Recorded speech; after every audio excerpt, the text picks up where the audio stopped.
So your addiction is saying, this is how I get my worth. So to actually stop this addiction, what are you going to have to do? To feel that you have no worth. That, yes. And be conscious of that when I work, so as I don't work in that addiction. Well, you're probably working as soon as you start working, you're in that addiction probably. Pretty much. You might have to stop working. Yes. For a while. Yeah, and that often happens. I get something goes wrong and I get angry and then. Oh well, no, that's not the same thing. See, something goes wrong and you get angry. You're only stopping work because you're angry. Well, not to feel your lack of worth. Yeah, but that can lead me to that. No, it doesn't, because you're angry. Angry is going to keep you angry. So to want to go under that. There's no under that. There's no under that. Anger is a desire to avoid the thing. So there's no under it. There's no to get angry, you're going to have to go through anger completely, not get under it. You can't get under it. It's there because you wanted to avoid what's under it. You're not going to get under it. You understand? No? No? You're not understanding some fundamental principles about how to deal with things. This is what I feel. Right? You think you understand here, but you have no understanding here about how to actually deal with things. And this is something we notice a lot about people who have heard divine truth for a long time, is you think you understand it here, and there's no understanding here yet. Like, fundamental principle. Your anger is a choice to avoid what's under it. Right? Yes. So feel the choice. You feel the free will desire, yes. I do not want. I do not want to feel what's under it. See, what you're trying to do is you're trying to go, I want to feel what's under it. Yes. So get under the anger. Yes. Crap. You the and anger mine, is there because you don't want to feel what's under it. yeah, and you and mine. So feel that. You don't want to go there. Yeah. Sorry. Yeah, and so a lot of my pain and frustration is trying to willpower it, trying to jump to this place instead of being true to my real feelings that I don't want to. Going from I don't want to. That's right. Yeah. You do not want to go through some specific feelings that are going to be, you think are going to be too hard to go through. But I'm saying to you, your addictions are harder. And you don't believe that. You believe your addictions are easier. But your addictions are going to bring you more pain, more suffering, longer pain. You're going to die in them if you're not careful. And you're going to be in the spirit world in the same place in your addictions, causing more pain and more suffering to yourself and others. And it's all happening because it's harder to live a life of addiction than it is to live a life free of it. But you think it's easier to live a life of addiction than live a life free of it. Yeah. That's one of your corrupt faiths. Yes. You feel that addictions are going to be just a lot easier. Yeah. And I'm unwilling to have that fight about, or that struggle to see the truth of myself. That's what I really want. I sort of want to Not believe. just that, you're unwilling to go through the feelings of what's driving your behaviour. Yes. This is what creates the anger. You're unwilling to go through the feelings. Yeah. Right? So the feelings are like deep sense of a lack of personal worth unless you accomplish something. In other words, feel like you have no worth unless you accomplish something. You also have no worth unless you're in a relationship with a woman. No worth. Right? You don't want to feel those two things. Those two things at the moment are driving almost every choice, every decision, every action you take. Those are driven by those two things.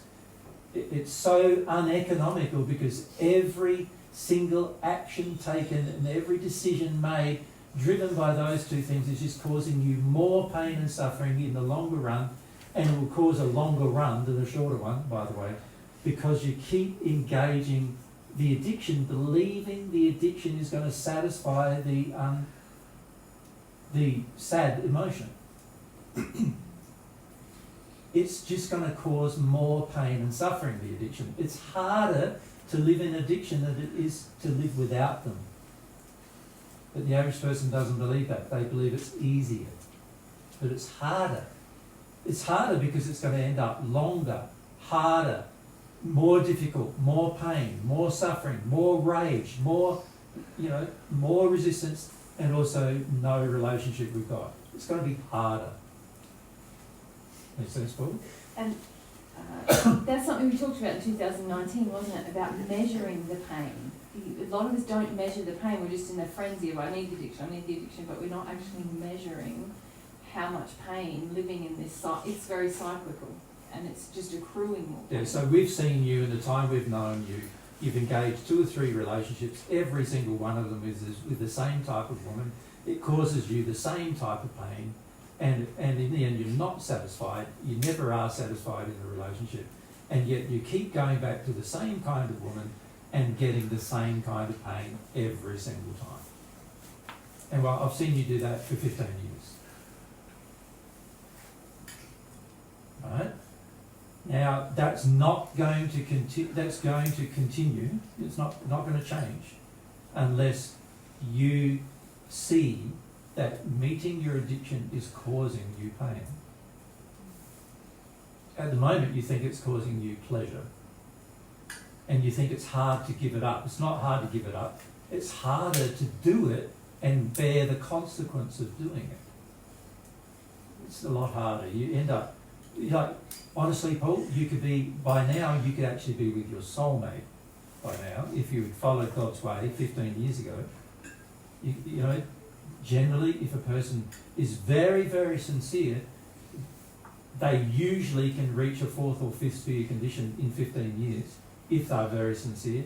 And if they're sincere and have reached that condition, they would definitely draw their soulmate to themselves in that time. Right? God designed it to work. Yeah. So you could be with your soulmate by now, but not with the addictions you currently have. Yeah. And God's saying, I can't let you be with your soulmate, really. You know, in a way, when I say let, it's not like God's going, I'm going to make your life hard. It's like, it's not good for Paul to meet his soulmate in his current condition, because he's just going to cause a terrible havoc in that relationship if he does. Right? But Paul's convinced that his addictions are going to lead him there. And until that conviction changes, you're not going to change. Right? So you are frequently convinced, Paul, that you understand what you need to do, but what I see is that you do not want to feel hard emotion. You do not want to feel them. You want to do everything you possibly can to avoid a hard emotion. And yet the hard emotions are going to be the most economical way to deal with the problem. You have, over the time of the last 15 years, I've seen you in many hard emotions, most of which have been caused by your own addiction. And at the moment, like going through these I don't want to's, it sounds like. Well, not really. You can say I don't want to for the next 100 years and you won't want to at the end of it. So what's going to change that? You need to face that you don't want to. Yeah. And why? But the important point is why. You say you don't want to, but you're not looking at the real reasons why. The real reasons are you've got some hard emotions to deal with about worth that you do not want to go through. Right? You just don't want to go through them. If you chose to go through them, you could be over them in a year or two. And they wouldn't define the rest of your life anymore. Right? But you don't want to go through them. You don't want to have the gut-wrenching sadness that's going to come with them. You don't want to go through them, so instead you'd rather get angry or have your addictions. And all you're doing at the moment is meeting your addiction until it hurts too much, and then just getting angry because your addiction didn't work. And then you go back to another relationship, meet the addiction until it hurts too much, and then you just, after that, leave the relationship and get angry because it didn't work. And then you go to another relationship, meet the addiction until it hurts too much, and then go back to the anger when it didn't work. And this is the cycle you're in. Meeting the addiction till it hurts too much for Paul to handle, and then going back to anger because meeting the addiction didn't get the result you wanted. Right? Now that is not going to change anything. What's going to change something is, like Mary said, ask, why do I want this addiction so much? What's the purpose of this addiction? You start to look at more deeply at whether it's actually bringing you the benefits you believe it is. That's the kind of thing you need to look at. Make sense? Oh, yeah. And what I'm saying to you applies to most people who have heard divine truth. There's this very strong idea of like, I need to feel my feelings, so I need to feel my anger. And I'm going, well, if your anger is just a creation in order to avoid the truth, which is of what your addiction is, then why bother feeling your anger? Like, it's not going to get you anywhere. You're just going to be angry the rest of your life and still not know anything about yourself. You're going to have to get under it by not trying to dive under it, but actually feeling the rage that's in you and why it's there. It's there to help you overcome some other feeling that you don't want to have. That's why it's there. The anger is there to stop you from feeling the other feeling you don't want to feel. That's why it's there. Right? So what's the feelings you don't want to feel? And your conviction about those feelings is that they're too hard to feel. It's too hard to go there. It's bad to go there. And none of that is true. They're all just false beliefs that you want to hold on to support the addiction continuing. But at some point, Paul's going to say, well, I've tried this. In the last 15 years, you've tried it 3 times in a row from what I've observed, and it hasn't worked so far. How many more times does Paul need to try the same thing until Paul realises what he's doing doesn't work?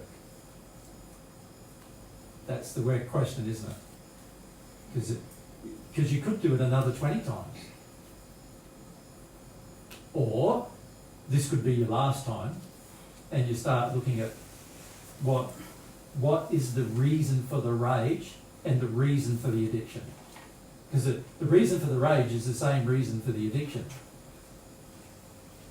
There is something driving the need for the addiction, and then when the addiction doesn't get met, the rage. And that thing is not the thing, you're not addressing that emotionally. You're not feeling that emotionally. Make sense? Does it make sense? I'm a little